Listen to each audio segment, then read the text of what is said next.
J Jio point the complete solution for geography. आज हम लोग राजस्थान विश्वविद्यालय के बीए बीएससी 6 सेमेस्टर के ज्योग्राफी विषय के सिलेबस पर चर्चा करने वाले हैं। सबसे पहले हम लोग एक पैटर्न पे बात कर लेते हैं। जैसा आप लोगों ने पिछले सेमेस्टर में देखा था, पैटर्न लगभग वही रहेगा, सेम रहेगा। पार्ट ए पार्ट बी दो पार्ट में आपका क्वेश्चन पेपर आएगा। पार्ट ए कंपलसरी क्वेश्चंस होते हैं, उसमें 10 क्वेश्चंस होंगे। हर क्वेश्चन के 2 मार्क्स होते हैं, 2 मार्क्स ईच क्वेश्चन। इसमें आपको कोई चॉइस नहीं मिलेगी। ये शॉर्ट क्वेश्चंस होता है, 1 लाइन 2 लाइन 3 लाइन का। और उसके बाद जो पार्ट बी में आपके यूनिट के हिसाब से 4 क्वेश्चंस आपको चॉइस, इंटरनल चॉइस के हिसाब से 4 क्वेश्चन आपको करने होंगे। हर एक क्वेश्चन का 15 मार्क्स होगा, तो 60 मार्क्स का पार्ट बी होगा, 20 मार्क्स का पार्ट ए होगा। कुल मिला के जो आपका यूएससी एग्ज़ाम होगा वो 80 मार्क्स का होगा। ठीक है, तो आज हम लोग 6 सेमेस्टर में राजस्थान ज्योग्राफी, और ये राजस्थान ज्योग्राफी आप लोगों के लिए इम्पॉर्टेंट केवल एकेडमिक के पॉइंट ऑफ व्यू से नहीं, बल्कि कोई भी कंपटीशन एग्ज़ाम आप देते हैं आरपीएससी से रिलेटेड, कोई भी कंपटीशन एग्ज़ाम, एक कांस्टेबल के एग्ज़ाम से लेके आरएएस के एग्ज़ाम तक, सब जगह बहुत ज़्यादा काम आने वाला है। तो हम लोग पहले एकेडमिक पॉइंट ऑफ व्यू से सिलेबस डिस्कस कर लेते हैं, फिर एक एक टॉपिक को हम लोग एक अच्छे लेवल पे जाके पढ़ने की कोशिश करेंगे। देखते हैं। फर्स्ट यूनिट बहुत बेसिक यूनिट है और कंसेप्ट से रिलेटेड यूनिट है। फर्स्ट यूनिट में आपका राजस्थान का लोकेशन और एक्सटेंशन, मतलब विस्तार और अवस्थिति। हम लोग चर्चा करेंगे कि विस्तार में हम लोगों को क्या पढ़ना होगा, अवस्थिति में क्या पढ़ना होगा। लेकिन कुल मिला के जो आपका पहला टॉपिक आपका यूनिट फर्स्ट का रहने वाला है वो रहेगा राजस्थान का लोकेशन और एक्सटेंट, राजस्थान का विस्तार और अवस्थिति। सेकंड टॉपिक जो आपका रहेगा क्लाइमेट फैक्टर्स अफेक्टिंग क्लाइमेट से रिलेटेड है, फैक्टर्स अफेक्टिंग क्लाइमेट सीजन्स, और कोपेन और थॉर्नथ्वेट के हिसाब से जो क्लाइमेटिकल डिस्ट्रीब्यूशन है राजस्थान का, उसे देखना है।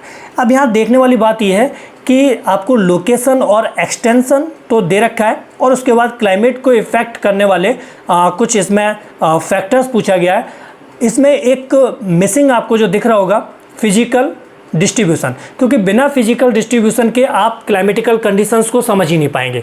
तो सिलेबस में आपके नहीं लिखा हुआ है, लेकिन फिर भी आपको वो पढ़ना पड़ेगा। कुछ सिलेबस में हिडन चीज़ें होती हैं, हम लोग यहाँ पे वही डिस्कस करने वाले हैं कि हम लोगों को जो पढ़ना होगा वो राजस्थान का लोकेशन एक्सटेंट पढ़ना होगा। इसके बाद राजस्थान का फिजिकल डिस्ट्रीब्यूशन पढ़ेंगे। उसके बाद तब जाके जो आपका डायरेक्ट पॉइंट दे रखा है, टॉपिक दे रखा है क्लाइमेट, और क्लाइमेट के वो फैक्टर्स जो क्लाइमेट और सीजन्स को थोड़ा सा इफ़ेक्ट करते हैं, और कोपेन और थॉर्नथ्वेट को थोड़ा सा फोकस करते हुए हम लोग क्लाइमेटिकल डिस्ट्रीब्यूशन देखेंगे। तो ये आपकी पहली यूनिट थी। सेकेंड यूनिट में drainage system types, conservation of soil, nature, vegetation, forest, subs, grasslands, wild life sanctuaries and national parks, live stock type and distribution. ये थोड़ा सा जो आपका पार्ट है, ये फिजिकल जो डिस्ट्रीब्यूशन जिसके मैंने पिछले यूनिट में चर्चा किया था, फिजिकल डिस्ट्रीब्यूशन जब आपने ठीक से पढ़ा होगा तब जाके अपवाह तंत्र को, आप राजस्थान के अपवाह तंत्र को ठीक से समझ पाओगे।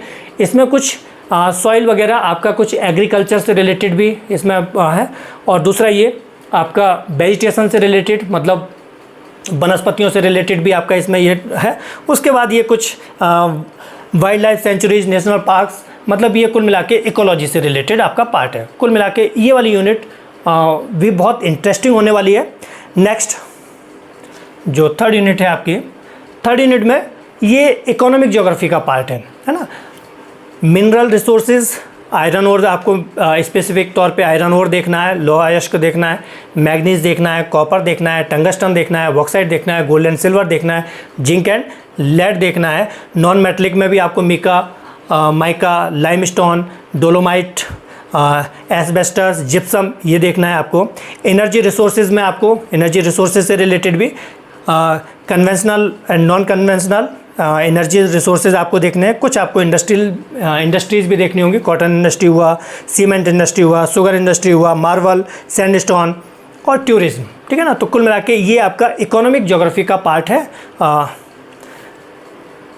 वही हिंदी जो हिंदी मीडियम के विद्यार्थियों के लिए, खनिज संसाधन, लौह अयस्क, मैग्नीज, तांबा, टंगस्टन, बॉक्साइट, सोना सोना चांदी, जस्ता शीशा।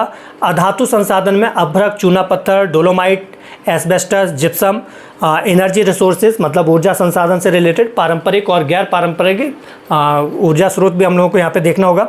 उद्योग में मेनली वस्त्र, कपास, सीमेंट, चीनी, संगमरमर, बलुआ पत्थर उद्योग, पर्यटन, इन पे हम लोगों को फोकस करना है यूनिट 3 में। लास्ट वन यूनिट 4 आपका रहेगा, ये सेंसस से रिलेटेड है आपका, पॉपुलेशन से, पॉपुलेशन का growth, distribution, density, literacy, sex ratio. उसके बाद कुछ आपका ट्राइब्स के पर भी इसमें चर्चा की जाएगी, भील, मीना, गरासिया में। मरुस्थलीकरण, डेजर्टिफिकेशन, ये भी एक अप्लाइड पार्ट है आपका, डेजर्टिफिकेशन। मरुस्थलीकरण क्या होता है, उसके कारण क्या होते हैं, उसके लिए क्या क्या प्रावधान किए गए, या उसके लिए हम लोगों ने संरक्षण के लिए क्या क्या किया है, गवर्नमेंट की इसमें क्या क्या पॉलिसीज़ रही हैं, या किसी दूसरे देश से हम लोगों ने क्या क्या एग्रीमेंट्स करके इसके लिए थोड़ा सा जो भी अच्छे काम करने की कोशिश किया है इस रिगार्डिंग वो। इसके अलावा डेयरी डेवलपमेंट प्रोग्राम भी है और मुख्यमंत्री जल स्वावलंबन योजना। कुल मिला के ये अप्लाइड पार्ट है आपका ये, और ये आपका जो पॉपुलेशन यानी सेंसस से रिलेटेड पार्ट है। तो कुल मिला के ये टॉपिक भी आपको यहाँ पे समझना है। तो इस तरह से ये राजस्थान विश्वविद्यालय में ये 4 जो 6 सेमेस्टर के एग्ज़ाम जो आपके यूएससी एग्ज़ाम होगा उसके लिए 4 सेमेस्टर्स हैं।